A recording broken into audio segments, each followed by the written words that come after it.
Sean todos y todas nuestros queridos y apreciados estudiantes bienvenidos a nuestra clase Diabetes tipo 2, desequilibrio metabólico y hormonal.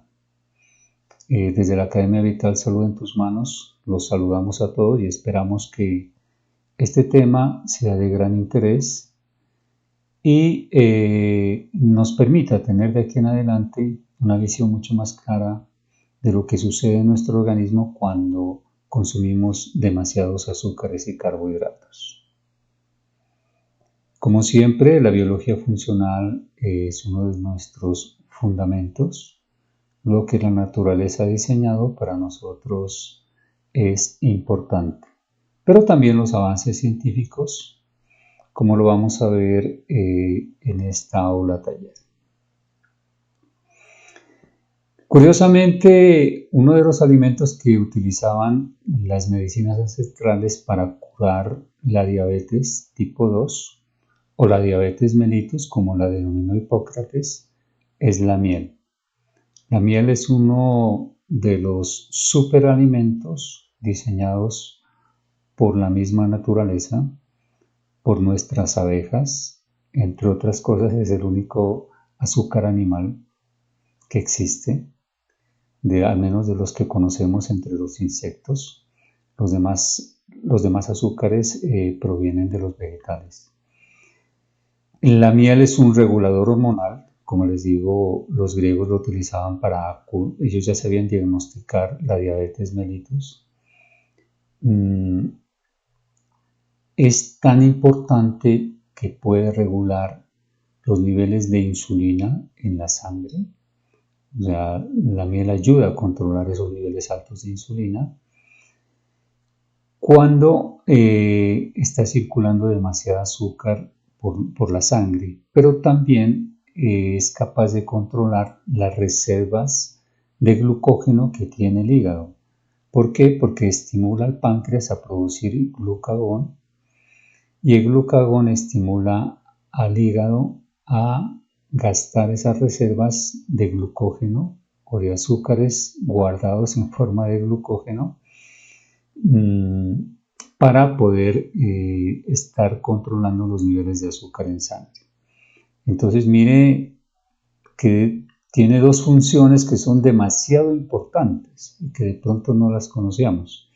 Pues la miel tiene muchísimos otros tratamientos y efectos terapéuticos en el organismo, además de nutricionales. Pero aquí solo nos vamos a referir al tratamiento de la diabetes con la miel.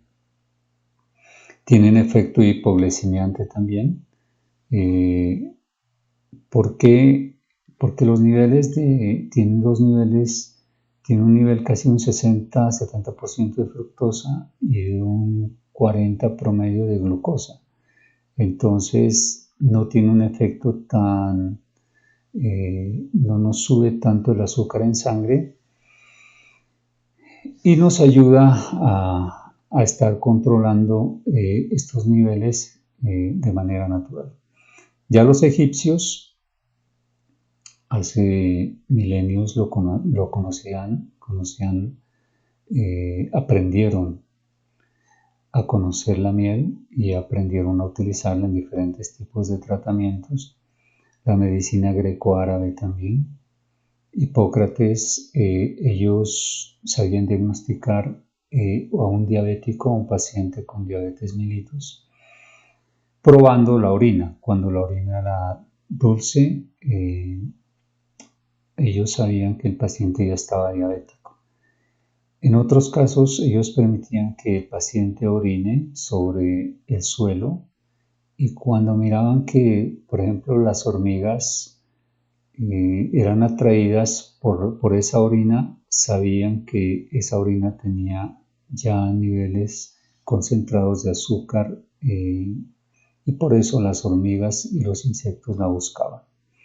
Maimónides, también un judío sefardí, hacia el año 1500, ya escribió unos tratados llamados Aforismos Médicos de Moisés, que igualmente pues resumen algunos tratamientos basados en la miel. Las medicinas judías también la han utilizado. Y Avicena, en su libro Curación y Canon de la Medicina hacia el año 1037, también pues tiene muy buenas referencias sobre la miel. En la India hay tratados que hablan sobre los beneficios y los tratados terapéuticos de la miel. En la medicina Unani, que se enseña ya en la India, los estudiantes tranquilamente pueden pasar un año entero estudiando tratados y tratados que se han escrito de todas estas medicinas ancestrales sobre la miel. Así que la miel no es solo lo que pensamos, no solo creemos que solo es azúcar.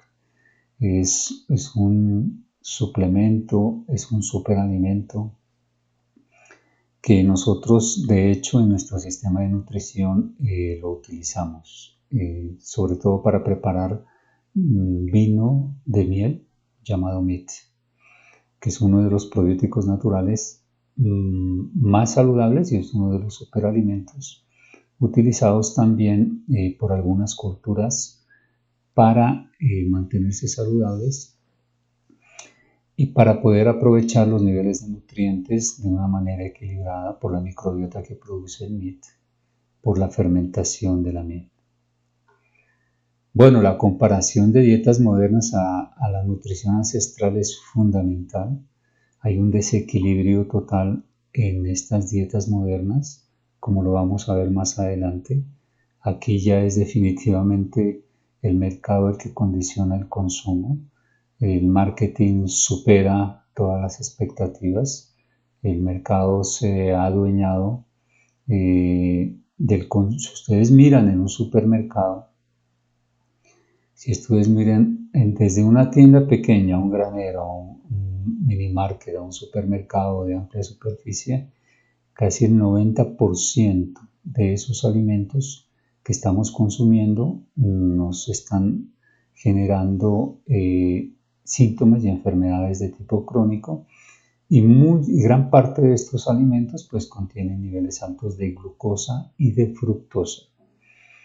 Ya hoy ya no comemos por horarios, pues comemos no como nuestros antepasados, comemos 3 o 4 o 5 veces al día.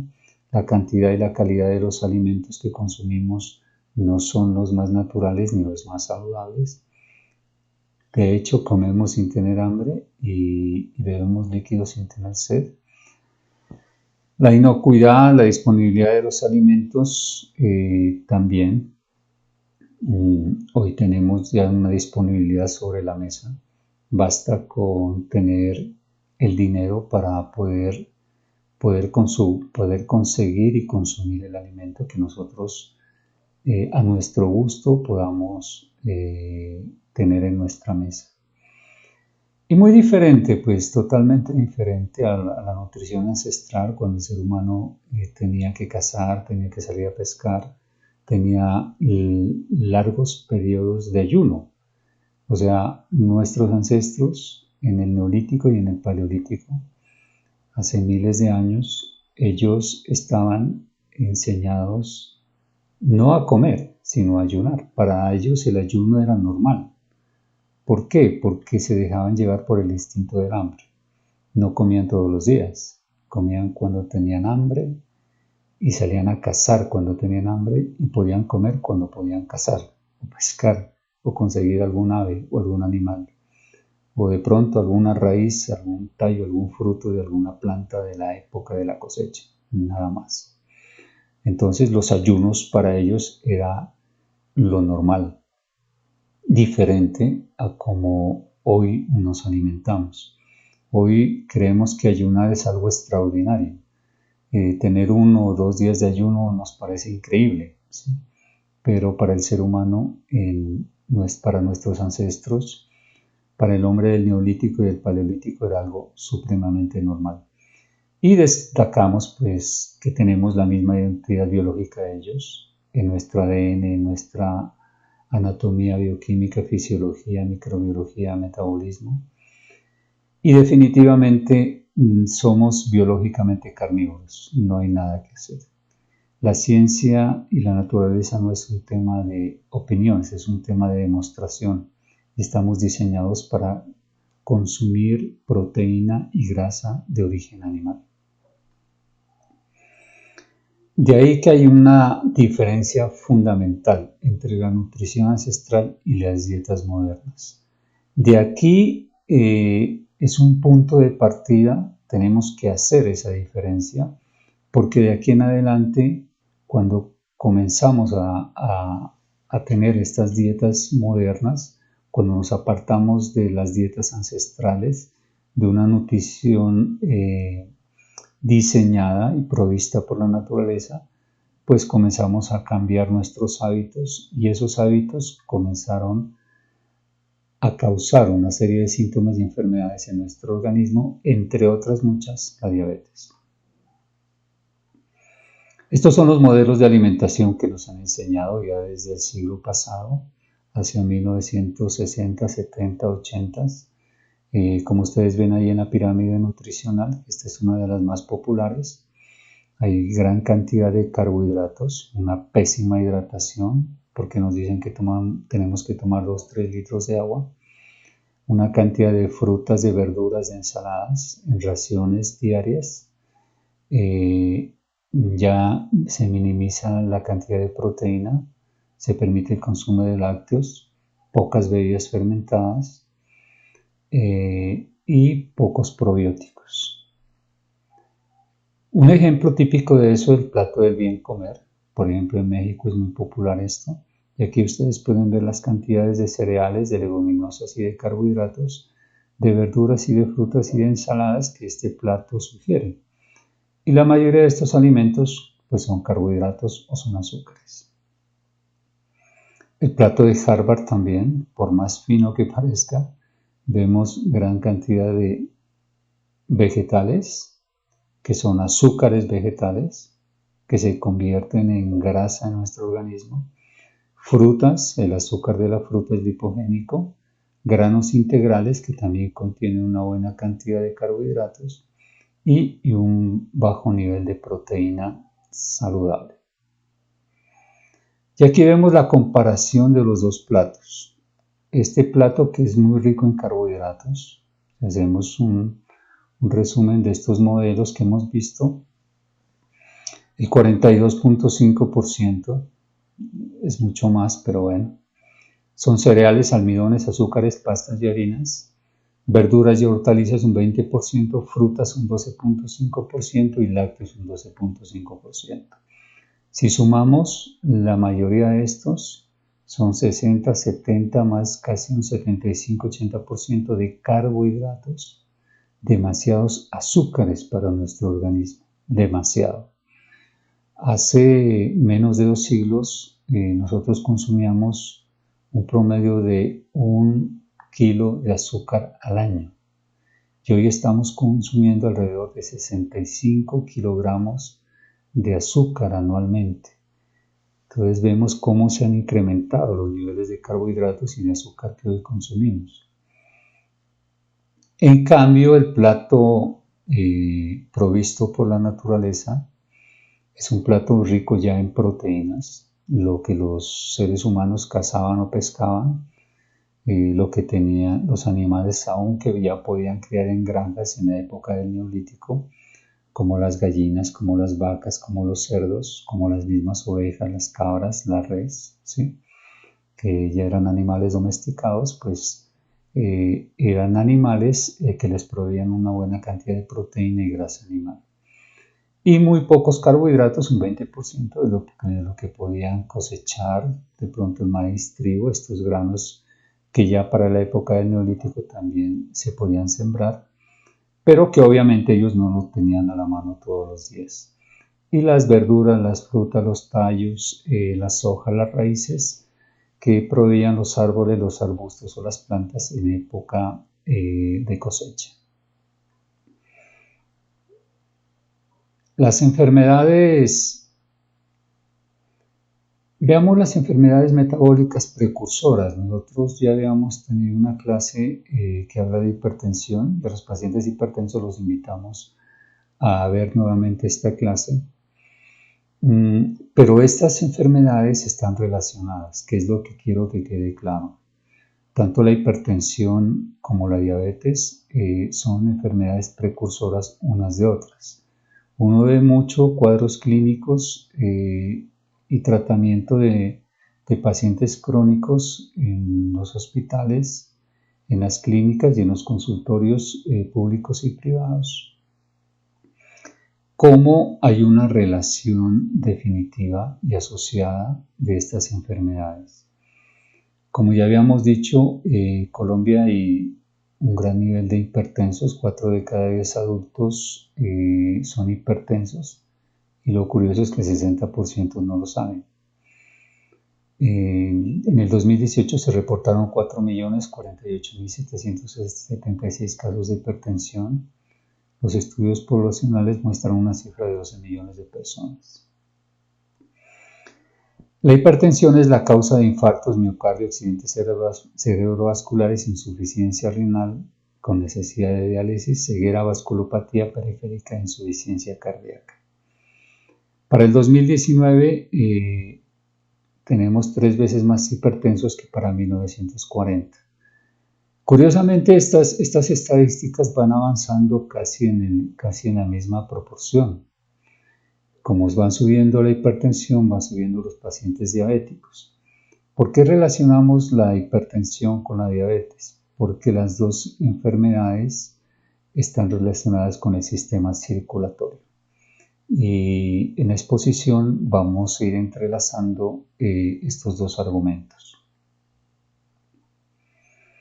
El sobrepeso y la obesidad obviamente está asociada a la diabetes y lo vamos a demostrar en nuestras siguientes diapositivas.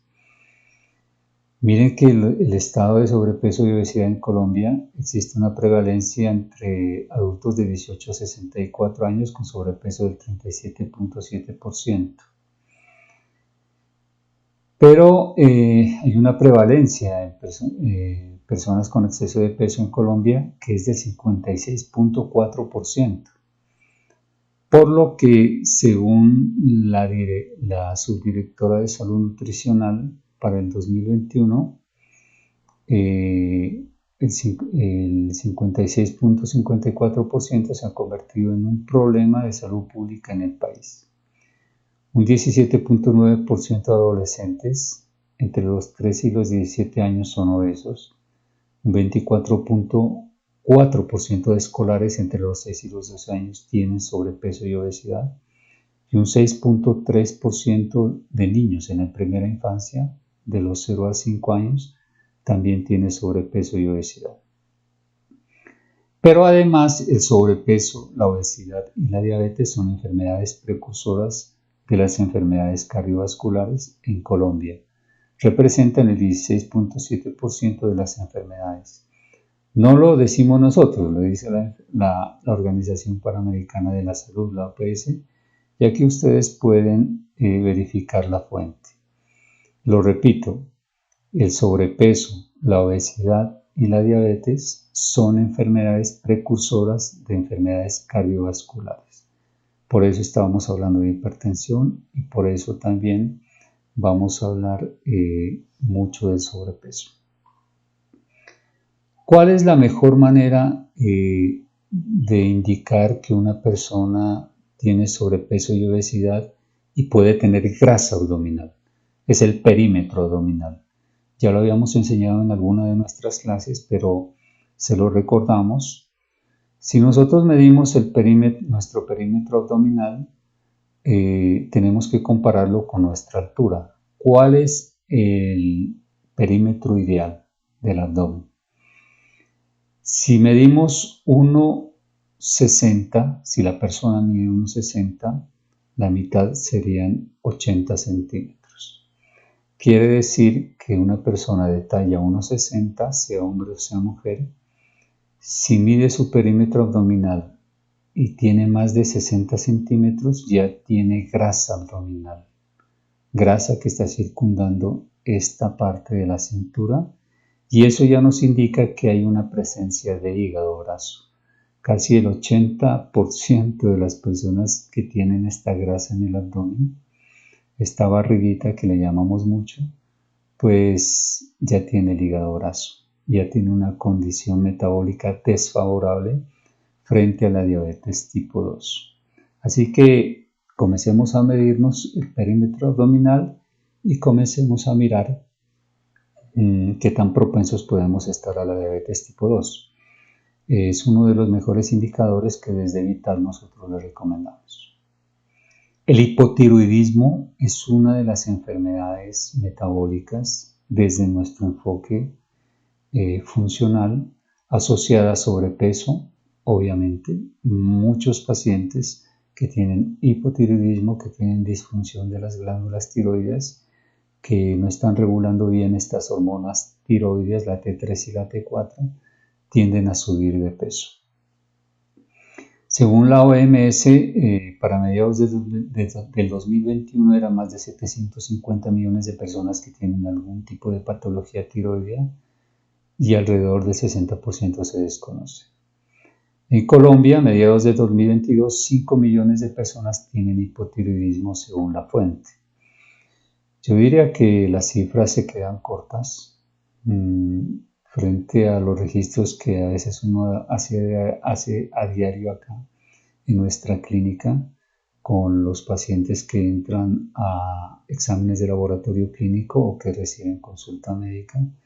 Se está afectando muchísimo. Esta es una enfermedad metabólica que se está presentando mucho, que solo se trata con medicamentos y no se toma en cuenta el control de los alimentos y menos el control de la hidratación. Entonces, para nuestro enfoque nutricional funcional, el hipotiroidismo es definitivamente una de las enfermedades que aparece muy común en el cuadro clínico que ya hemos nombrado. Un paciente que es hipertenso puede continuar después desarrollar diabetes, puede desarrollar hipotiroidismo, puede desarrollar disfunción renal, etcétera, etcétera. El Alzheimer es otra de las... Ahora el Alzheimer hay científicos y hay médicos especialistas que han estudiado y han investigado mucho más sobre este tema, ya le denominan la diabetes tipo 3, porque los altos niveles de azúcar en sangre pueden causar estas neuropatías, que lo que está haciendo es afectando la microcirculación a nivel de las células cerebrales. Aquí vemos una comparación en la gráfica de células sanas, como lo miran aquí, con células cerebrales que ya van muriendo precisamente porque no tienen ese riego sanguíneo suficiente. Los altos niveles de azúcar, de glucosa o de fructosa, de triglicéridos en sangre, definitivamente afectan la microcirculación, lastiman el endotelio y mucho más a nivel neuronal, porque estos vasos sanguíneos son muchísimo más pequeños. Entonces, se ha asociado con Alzheimer. Imagínense ya hasta dónde llegamos, ya la diabetes hasta dónde puede avanzar en el organismo. Y obviamente pues se hace mucho más evidente en los adultos mayores. Disfunción renal también tiene que ver con la microcirculación a nivel renal. Dos de los órganos que más se afectan con los niveles altos de azúcares son los riñones y los ojos, ¿sí? Porque la retina también necesita una microcirculación y los dos órganos generalmente se afectan, por eso los diabéticos tienden a disminuir su visión, pero también a tener disfunción renal o la nefropatía que comúnmente pues llaman los médicos. De ahí que este cuadro clínico también se va asociando y va avanzando en la medida en que el paciente no controla estos niveles de alimentación o de exceso de azúcares diariamente. La disbiosis intestinal es uno de los fundamentos de nuestro sistema de nutrición. Nosotros hoy estamos comiendo demasiados carbohidratos asociados a lácteos también. ¿Qué es lo que produce estos niveles altos de carbohidratos? Pues una disbiosis intensa a nivel intestinal, cambia el pH ácido y produce una microbiota que nos inflama. Esta inflamación crónica de bajo grado provoca un desequilibrio. Ya se han realizado algunos estudios y algunas interpretaciones clínicas por algunos investigadores que nos confirman este desequilibrio que causa definitivamente un desbalance de insulina en sangre. Entonces, miren cómo los carbohidratos, el exceso de carbohidratos y de azúcares también nos puede llevar a un desequilibrio de insulina a nivel sanguíneo. Y obviamente el desequilibrio de la insulina puede causar resistencia a nivel celular, que es una de las causas de la diabetes tipo 2 o es una de las principales causas. Las estadísticas de la diabetes mellitus, pues 3 de cada 100 colombianos tienen diabetes. Se estima que 1 de cada 10 personas en Colombia sufre de esta enfermedad, 5 millones de colombianos.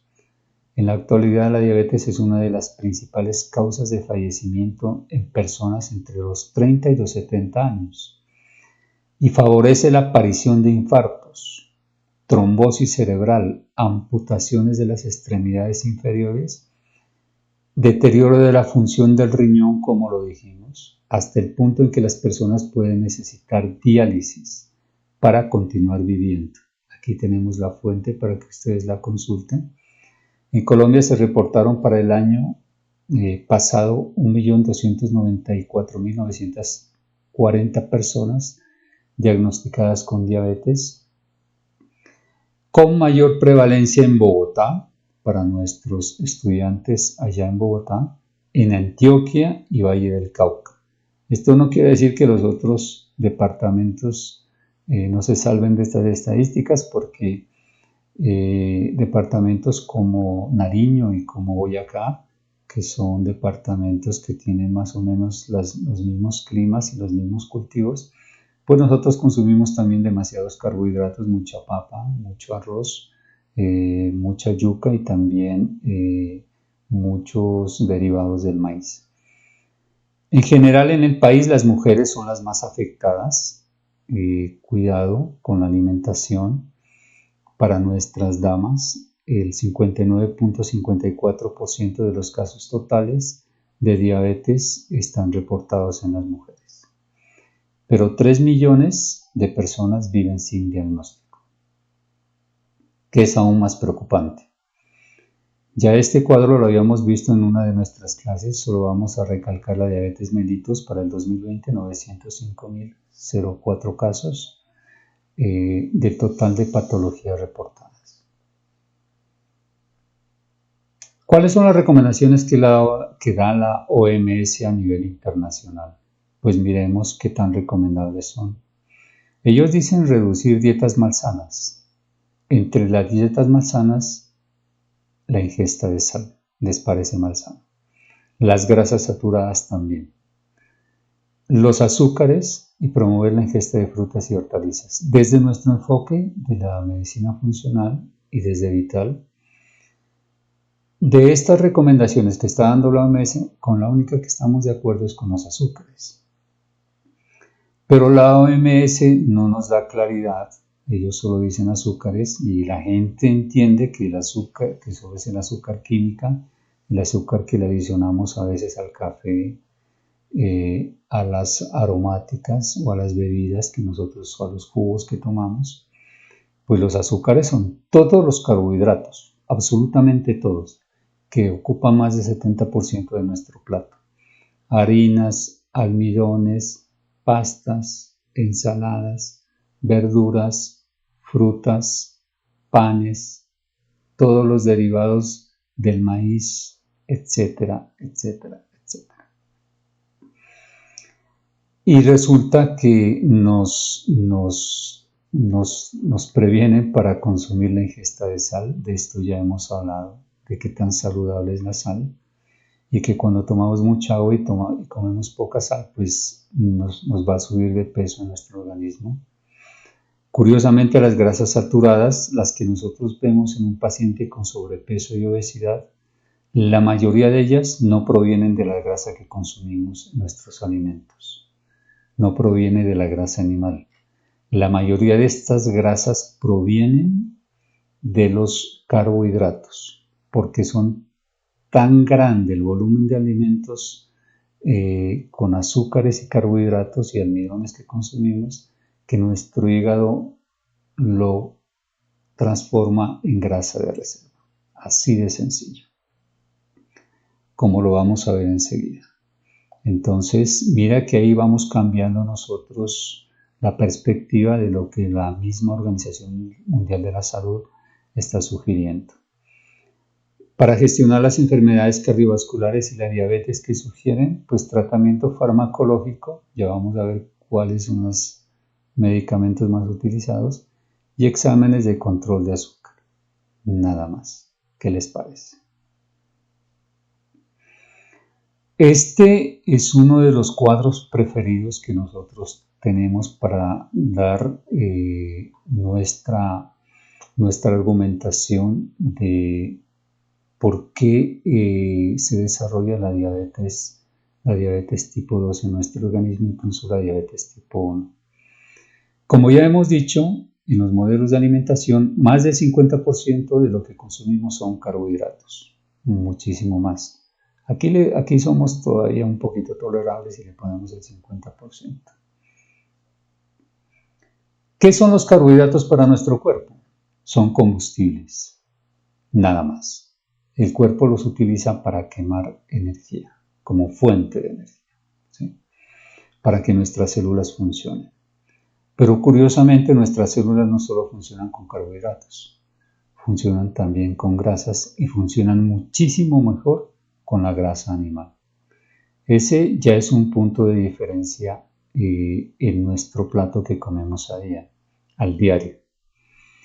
¿Qué produce ese exceso de carbohidratos en el hígado? El hígado hace una transformación de estas moléculas de carbohidratos y las convierte en grasa de reserva.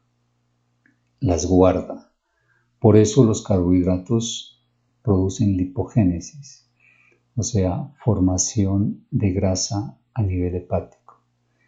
El hígado los transforma estos carbohidratos en grasas llamadas triglicéridos, que son paquetes de tres ácidos grasos unidos, y los envía por vía sanguínea al resto del organismo. Entonces, aquí comienza el desbalance y la causa fundamental de la aparición de la diabetes tipo 2, que es como nosotros la entendemos y de esta manera pues la estamos explicando. Entonces aquí tenemos nuestro hígado, le están llegando demasiados carbohidratos por una parte y por otra parte le está llegando demasiada fructosa. La fructosa no solo la que contiene la fruta, nuestro hígado puede fácilmente metabolizar hasta 70-80 gramos de fructosa. El único órgano de nuestro cuerpo que lo hace es el hígado. El resto de nuestros tejidos, células u órganos no puede metabolizar la fructosa. Por eso el hígado la aprovecha y la convierte en grasa de reserva también. Produce también lipogénesis. Pero ¿qué alimentos hoy tienen fructosa? Muchos de los que ustedes encuentran en el supermercado.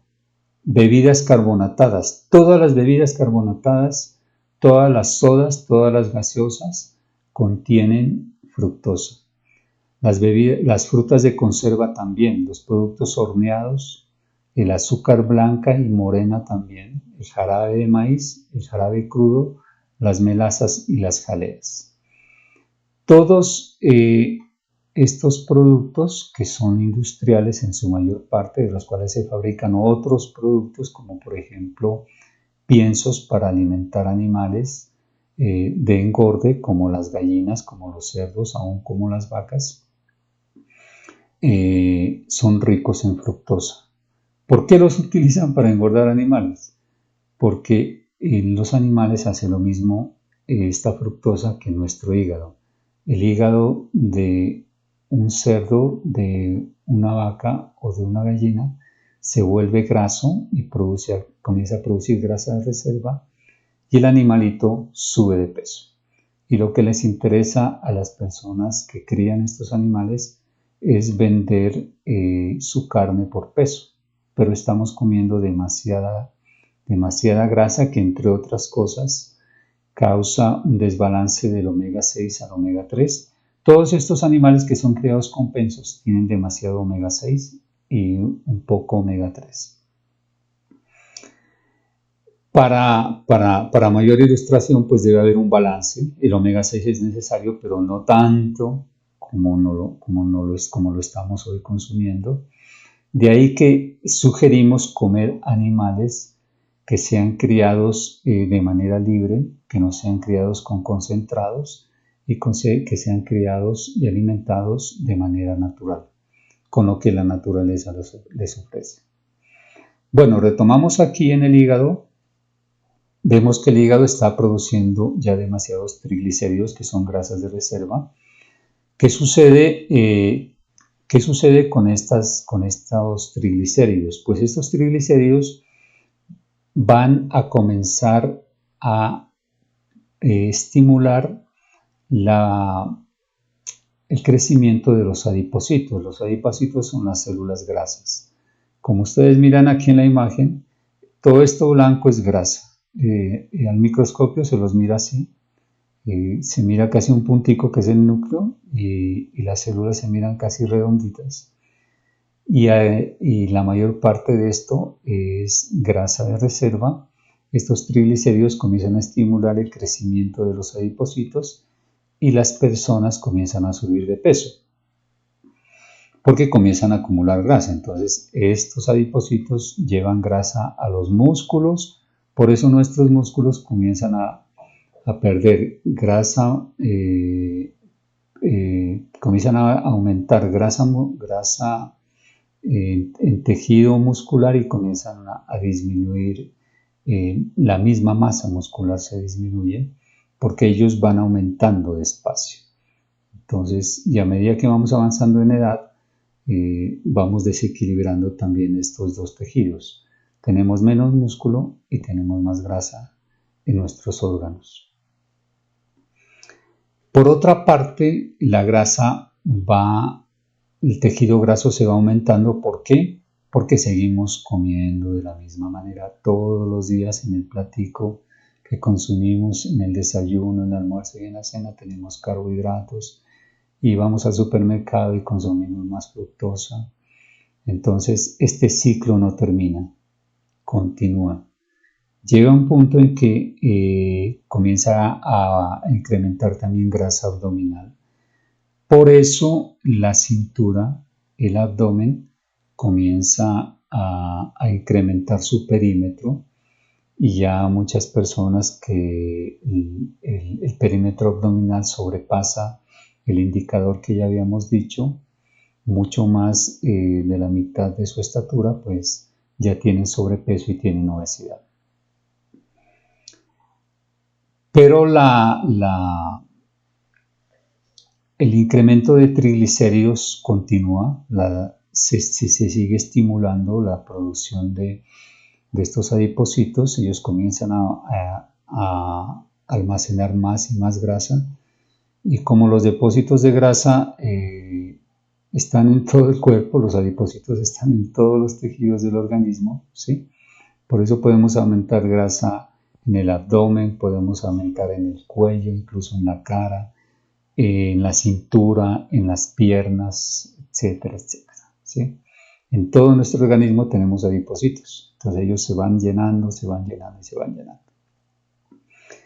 Al punto en que pueden volver el páncreas graso.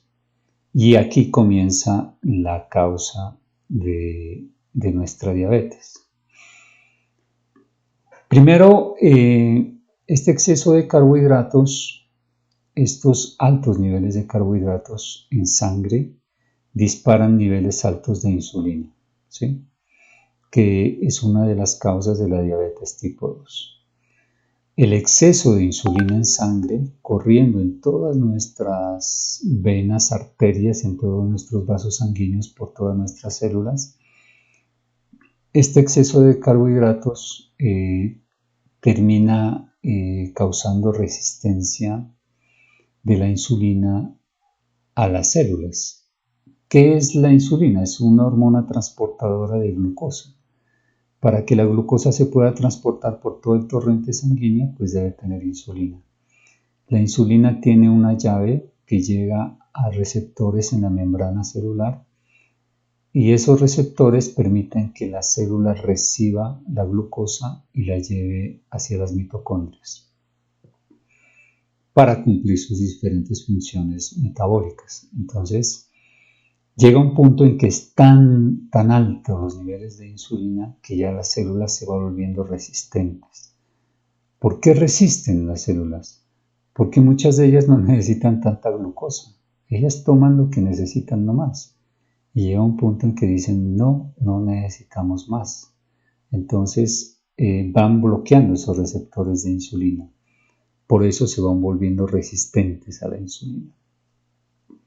Y el otro efecto que causa esta resistencia a la insulina es que también ese bloqueo de la entrada de glucosa también hace que se activen otros receptores en la misma membrana celular que no permite el ingreso de otros nutrientes que las células sí necesitan, ¿sí? O sea, no solo nos volvemos insulinoresistentes, sino también que evitamos el ingreso de, por ejemplo, aminoácidos que la célula puede estar necesitando para sus distintas funciones metabólicas. Y ahí es donde suben los niveles de azúcar en sangre, ¿sí? Ahí es donde suben. Por eso es que se utilizan medicamentos para tratar de controlar estos niveles altos de azúcar. Pero por otra parte, aparte de la resistencia a la insulina, tenemos que este tejido graso, estas células grasas también están en el páncreas. Ellas comienzan a aumentar de grasa las células lipídicas, los adipocitos. Y llega un punto en que pueden bloquear la producción de insulina. El páncreas es el órgano que produce nuestra insulina en sangre. Es un órgano glandular, exocrino y endocrino, que cuando nosotros comemos un alimento rico en azúcares, pues el páncreas produce la insulina suficiente para que este azúcar sea llevado a las células y sea metabolizado. Pero la teoría es que el páncreas también se vuelve graso y este páncreas graso evita bloquea la salida de la insulina del mismo páncreas y eso hace que pueda bajar la insulina en sangre. Miren el otro efecto. O sea, si un profesional, un médico, un especialista, a un paciente que haya desarrollado todo este proceso de consumo de carbohidratos durante años, porque estamos hablando de 5, 10, 20, 30, 40, 50 años, 60, 70. Cuando le diagnosticaron diabetes a ese paciente a los 60 años, no se volvió diabético ese día que le tomaron la muestra de sangre. Ya el cuerpo venía incrementando ese proceso de prediabetes de hace muchos años, ¿sí? Eso hay que aclararlo porque este es el efecto de un mal hábito. Durante toda la vida hemos comido demasiados carbohidratos y ese es el efecto para el páncreas. Entonces, si un paciente es diagnosticado en este estado, pues van a ver que tiene menos insulina en sangre, ¿sí? Y tiene más glucosa. Si tiene menos insulina, indicaría que el páncreas no está produciendo aparentemente los niveles de insulina que necesitan la glucosa en sangre. Y eso es lo que puede dar un concepto equivocado de diabetes tipo 1, ¿sí? porque no es que el páncreas no es que las células pancreáticas hayan desarrollado un proceso de fibrosis y no estén funcionales, sino que están bloqueadas por los adipocitos, por el mismo tejido graso, y la insulina no sale. Por más que quiera, el páncreas no puede circular en los niveles suficientes que el torrente sanguíneo lo necesita. Entonces ahí ya vemos menos insulina en sangre y un paciente en este estado puede fácilmente ser diagnosticado como diabético tipo 1. ¿Qué vemos aquí? Pues más glucosa en sangre. Aquí ya se presenta lo que nosotros conocemos como sed, polidipsia, poliuria, más orina también, hay más cansancio y más debilidad. ¿Qué hace el riñón cuando se presenta este estado metabólico a nivel sanguíneo? Pues el riñón tiene que aumentar el volumen sanguíneo para eliminar la glucosa, porque como no hay insulina que la lleve a las células, el riñón aumenta su función, absorbe más agua y la elimina por la orina. Por eso la orina se vuelve más dulce, ¿sí? Por eso los antiguos griegos y los antiguos pueblos diagnosticaban ya la diabetes de esa manera. Y por eso Hipócrates le llamó diabetes mellitus, ¿sí? Por el sabor dulce que tenía la orina.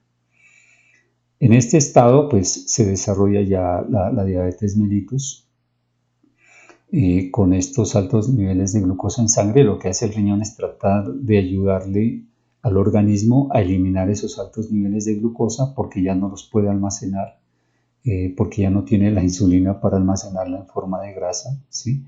Que es el otro estado fisiológico que se crea por estos altos consumos de carbohidratos. Y por otra parte, vemos cómo los niveles altos de fructosa, como ya lo dijimos, causan niveles altos de triglicéridos en sangre, ¿sí? Como no puede metabolizarla el hígado, lo transforma en forma de triglicéridos.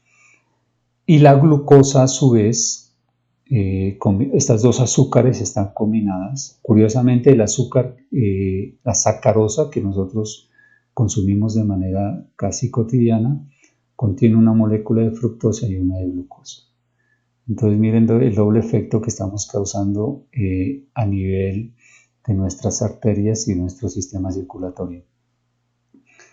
El exceso de glucosa y el exceso de fructosa lastima el endotelio de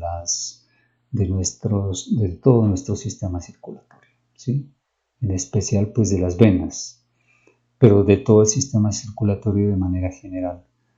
Ya se ha comprobado y hay estudios sobre esto, sobre cómo estos altos niveles de azúcares lastiman, dañan el endotelio. El endotelio es una capa muy fina, elástica, que necesitamos cuidar porque es la vida de nuestro sistema circulatorio, ¿sí? Si queremos tener unas venas y unas arterias saludables, debemos cuidar nuestro endotelio, pero cuando comemos demasiados carbohidratos, azúcares, almidones, harinas, fructosa, etcétera, etcétera, diariamente estamos lastimando nuestro sistema circulatorio. Y este exceso de grasa abdominal, pues imagínense, que ya es un antecedente. O sea, las personas que están gorditas, que tienen grasa abdominal, ya tienen en este momento una base metabólica precursora de diabetes. No solo de diabetes, sino también de hipertensión, de hipotiroidismo, de disfunción renal, incluso de Alzheimer, etcétera, etcétera. Veamos aquí cómo se diagnostica para hablar de los medicamentos y cómo se trata hoy.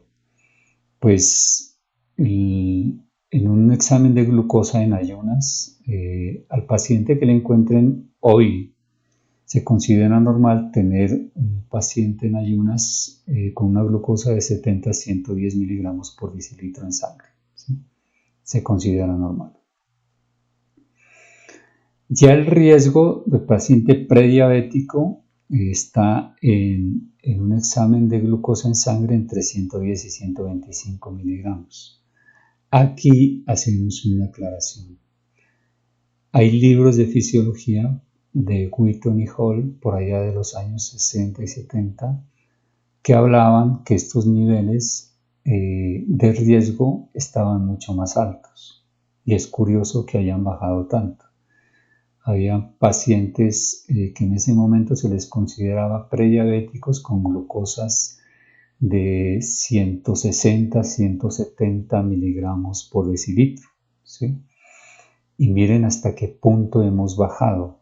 Es curioso que entre más bajan estos rangos para diagnosticar a un paciente diabético, las industrias farmacéuticas venden muchísima más metformina, glibenclamida e insulina para pacientes en este estado. La diabetes ya se diagnostica para pacientes con un rango mayor a 126 miligramos por decilitro, ¿sí? Pero como lo estamos confirmando, y los que son estudiosos lo pueden hacer, busquen estas referencias bibliográficas y vamos a encontrar cómo para esa época, hace unas 6, 7 décadas, ¿sí? Pues el ser humano tenía más resistencia a los niveles de glucosa en sangre. Y hoy ya lo consideramos diabético o prediabético en estos estados de 110 y 125, que es lo que sugerimos nosotros desde la medicina funcional, desde lo que la práctica clínica le ha enseñado al doctor David Duarte de México, que es uno de los precursores, uno de los mejores investigadores en estos temas, que simplemente con dieta, con un buen equilibrio nutricional y una buena hidratación, estos pacientes en poco tiempo pueden regular los niveles de glucosa en sangre. El control, nosotros vemos aquí como para poder controlar los niveles altos de glucosa, pues estamos utilizando metformina, es uno de los medicamentos que más se utiliza. También glibenclamida, incluso ya cuando el paciente ha avanzado mucho en su tratamiento. Hay pacientes que llevan años tratándolos con estos dos medicamentos, ya llegan a aplicar insulina, incluso insulina ya inyectada, para poder regular los niveles de glucosa en sangre. ¿Qué hacen estos tres medicamentos? Controlar glucosa producida por el hígado. Liberación y producción de insulina del páncreas. Estimulan al páncreas a producir más insulina. Y facilitan el ingreso de la glucosa a las células. ¿Sí? Estos son los argumentos que tienen las farmacéuticas para vendernos estos medicamentos. Pero curiosamente el organismo puede regular estos niveles altos de glucosa en sangre y esta descompensación de insulina solo con cambiando nuestros hábitos de alimentación y de nutrición. ¿Qué es lo que queremos recalcar aquí? Que en este estado nosotros tenemos una causa fundamental, que es el exceso de consumo de carbohidratos que nos ha producido un hígado graso y un páncreas graso. ¿Por qué nosotros no atacamos la causa? ¿Por qué estos medicamentos no atacan la causa de la enfermedad? Y simplemente se han trabajado con una buena intención, digámoslo de esa manera, en laboratorios farmacéuticos para controlar los niveles de glucosa en sangre, o para facilitar el ingreso de la glucosa a las células, o para tratar de liberar más insulina. Hasta que nosotros no ataquemos la causa de la enfermedad, pues la diabetes va a persistir. De ahí que pacientes que solo con cambiar los hábitos nutricionales vemos respuestas fisiológicas de parte del organismo, del mismo páncreas y del mismo hígado. Y los médicos se ven obligados a bajar las dosis de estos medicamentos al punto de que el organismo puede hacer remisión de la enfermedad y el paciente se recupera. ¿Cómo lo haríamos nosotros? No nosotros, sino nuestro cuerpo y nuestro organismo. Cuando hablamos de nosotros, hablamos de nuestro cuerpo porque tenemos un sistema fisiológico y metabólico diseñado hace miles de años para controlar los niveles de azúcar de manera natural, ¿sí? Eso no lo hemos inventado nosotros. Eso lo inventó la naturaleza, las leyes que Dios le impuso a la naturaleza, el diseño metabólico, el diseño hormonal y el diseño fisiológico que nosotros tenemos. Entonces, ¿cómo controla el azúcar nuestro hígado? ¿Cómo nosotros podemos revertir todo este proceso? Por estar consumiendo demasiados carbohidratos ya tenemos demasiada grasa hepática, demasiada grasa, páncreas graso, tejido graso, grasa abdominal. O sea, tenemos unas reservas inmensas de grasas. ¿Qué son las grasas para el organismo? Pues son fuentes de energía, aunque no solo son eso, ¿no? Para el caso que nos ocupa, pues la diabetes, son fuentes de energía, pero son fuentes de energía saludables. Curiosamente, el cuerpo lo que está haciendo cuando el hígado se vuelve graso y cuando comienza a enviar niveles altos de triglicéridos en sangre es guardar combustible. Por eso el organismo lo hace. ¿Y por qué lo hace?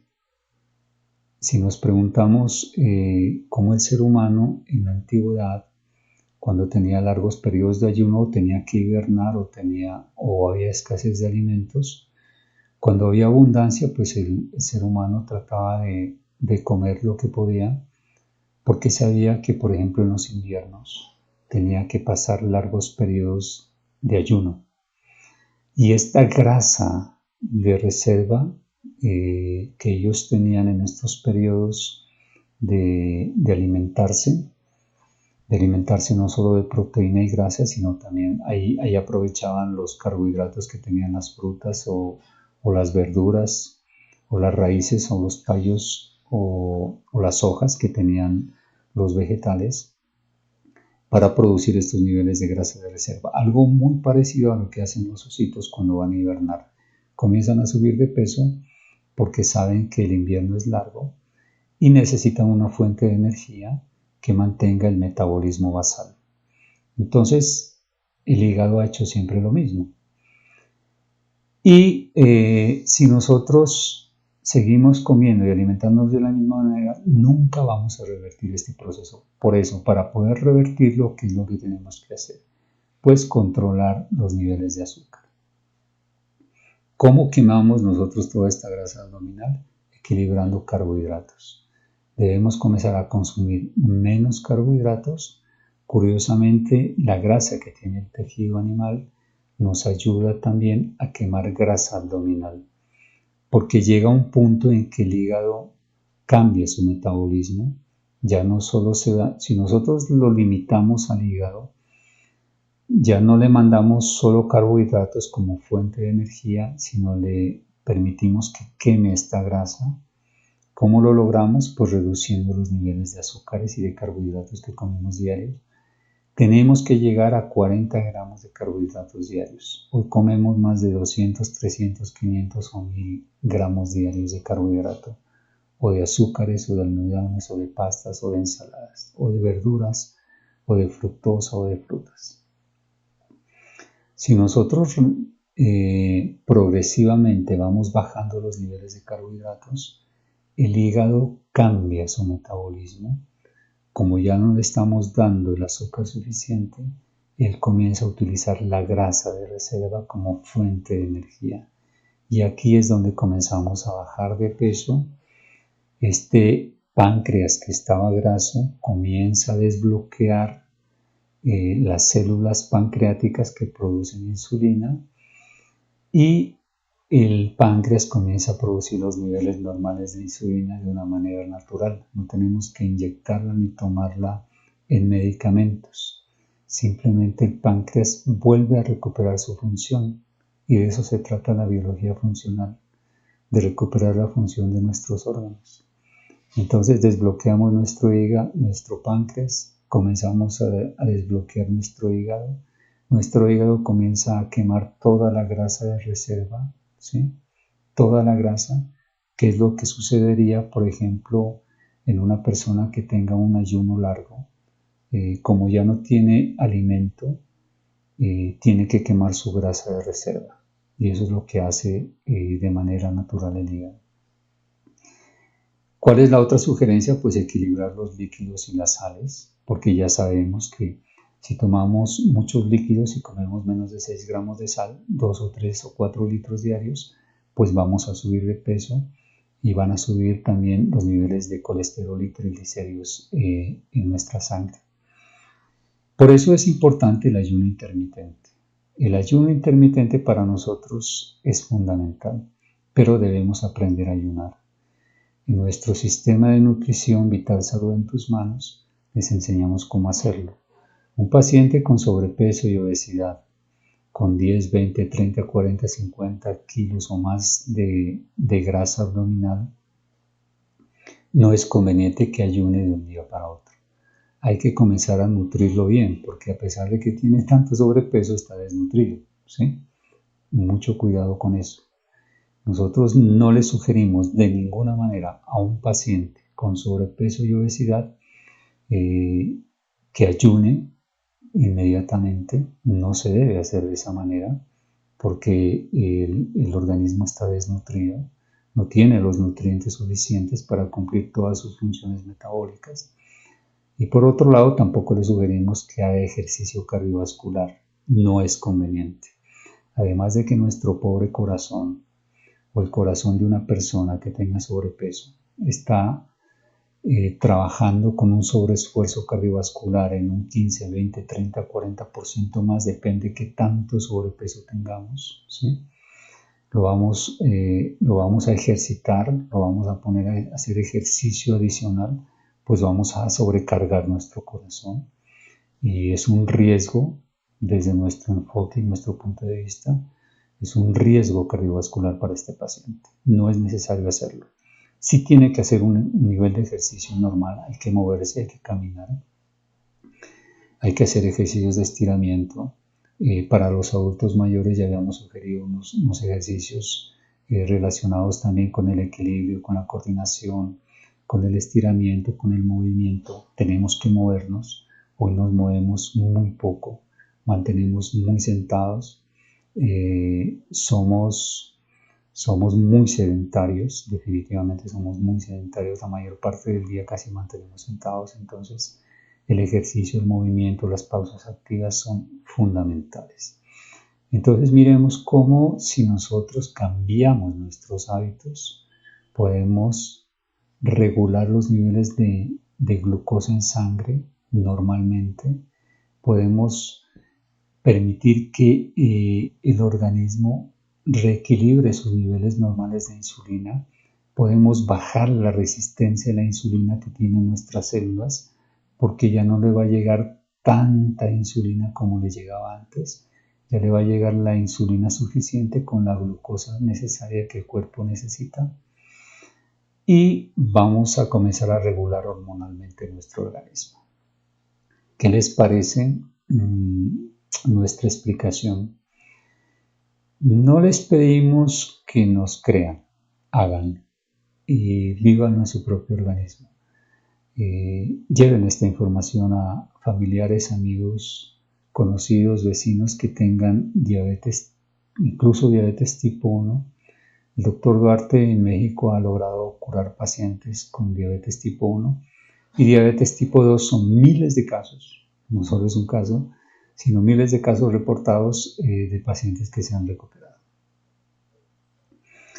Nuestras mejores sugerencias, recuerden que en el módulo 6 ya hablamos de la bitácora para el control de peso, nuestro cambio de hábitos, miremos cómo vamos bajando de peso y controlar sobre todo nuestro perímetro abdominal, que es uno de nuestros mejores indicadores para pacientes que tienen hígado graso, que pueden tener páncreas graso y que tienen definitivamente sobrepeso y obesidad. El control de pH ácido y disbiosis intestinal también, con los síntomas, la fecha de los cambios y la descripción de los cambios que ya habíamos sugerido. Nuestra bitácora para el control de enfermedades crónicas no transmisibles. ¿Por qué? Porque generalmente los diabéticos tipo 2 tienen asociado hipertensión o tienen hipotiroidismo o tienen disfunción renal o son hipertensos, ¿sí? Y es un cuadro clínico que se repite. Y si se deja avanzar, pues ya vemos en estos pacientes, como dicen algunos investigadores, la diabetes tipo 3 o el Alzheimer. ¿Y cuáles serían nuestras últimas recomendaciones? Se las dejamos aquí en esta diapositiva para que las tengan en cuenta, para que las practiquen, porque si definitivamente nosotros no cambiamos nuestros hábitos nutricionales y de hidratación, nuestros hábitos de alimentación, no va a pasar nada. Tienen ustedes la opción de seguirse tratando con sus profesionales en salud, con los medicamentos que normalmente tratan a un diabético, y los que lo están haciendo pues sigan esas recomendaciones, no le estamos diciendo que lo suspendan, sigan con el acompañamiento de su médico profesional, de su especialista, pero si ustedes comienzan a cambiar todos estos hábitos, aquel profesional, aquel médico se va a sorprender porque se va a ver obligado a bajar esas dosis de medicamentos que está utilizando para el tratamiento de su diabetes. El equilibrio de líquidos y electrolitos nosotros lo realizamos en los primeros 3 meses porque muchos pacientes tienen sobrepeso y obesidad y los logramos equilibrar en los primeros 3 meses y en el segundo trimestre ya comenzamos a tratar ya más carbohidratos y equilibrarlos, comenzamos a bajarlos hasta llegar casi a una proporción de 40 gramos, a menos de 40 gramos diarios. Tenemos que suspender definitivamente todos los lácteos, seguir las bitácoras de control de peso, tomen vinagre orgánico de frutas, van a controlar muchísimo la inflamación a nivel intestinal, toda esa inflamación producida por carbohidratos, por almidones, por harinas, por pastas, que produce gases, que produce distensión abdominal, que produce estreñimiento, que produce diarreas, que producen todo este estado alterado metabólico a nivel intestinal. El vinagre les va a ayudar muchísimo. No los va a curar, pero sí les va a ayudar a recomponer la microbiota intestinal. Van a bajar de peso de manera natural. Van a evitar alimentos de alto índice glucémico como los panes, las pastas, las harinas refinadas, los azúcares, porque estos alimentos son súper concentrados en azúcar y apenas ustedes se comen un pancito que es tan rico o unas harinas refinadas o el azúcar que nos gusta tanto, que está en tantas formas de alimentos, pues vamos a disparar los niveles altos de azúcar y de insulina en sangre. Evitemos alimentos que tengan fructosa y glucosa porque lastima los vasos sanguíneos. Las ventanas de ayuno deben ser progresivas. Nosotros no le enseñamos a los pacientes a ayunar, el cuerpo les enseña a ayunar. Hay una clase magistral que la vamos a hacer especialmente en ayuno para que nos demos cuenta de la importancia del ayuno. El ayuno nos ayuda a regular la resistencia de la insulina celular y consume grasa de reserva también en el hígado, ¿sí? Y en el tejido graso. O sea, hace una cantidad de cambios metabólicos impresionantes solo el hecho de que ayunemos. Pero tenemos que aprender a ayunar. Hasta que no tengan las recomendaciones necesarias para iniciar un ayuno, por favor no lo hagan. No lo hagan como lo hacen algunos de dejar de comer de un día para otro. Yo conozco dietas para pacientes con obesidad mórbida, obesidad tipo 2 hacia arriba, que los ponen en 20-30 días de ayuno y es algo muy peligroso para el organismo. Comer máximo 600 gramos de alimento al día. A esta meta nosotros llegamos, es lo que yo consumo mínimo al diario.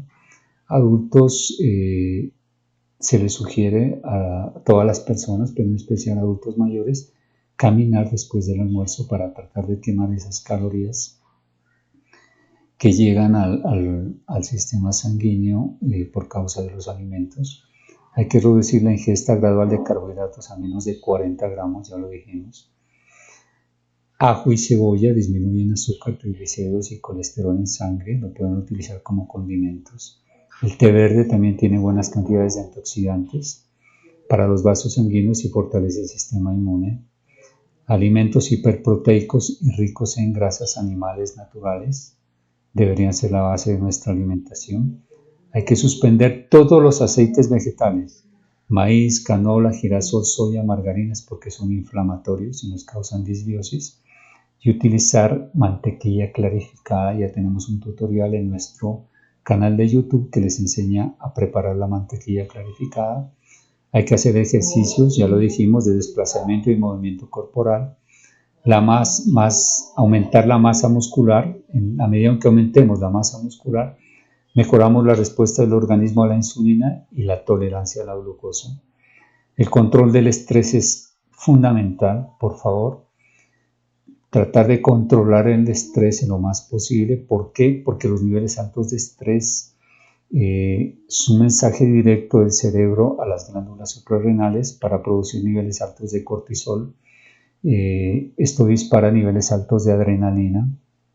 Estas hormonas son inflamatorias y necesitan alto nivel de glucosa en sangre para poder responder a estos niveles altos de estas hormonas sanguíneas. Entonces, si nosotros hacemos una vida más amable, le bajamos el estrés del día y tratamos de controlar estos niveles, pues le vamos a ayudar mucho a nuestro organismo a controlar estos niveles altos de glucosa en sangre.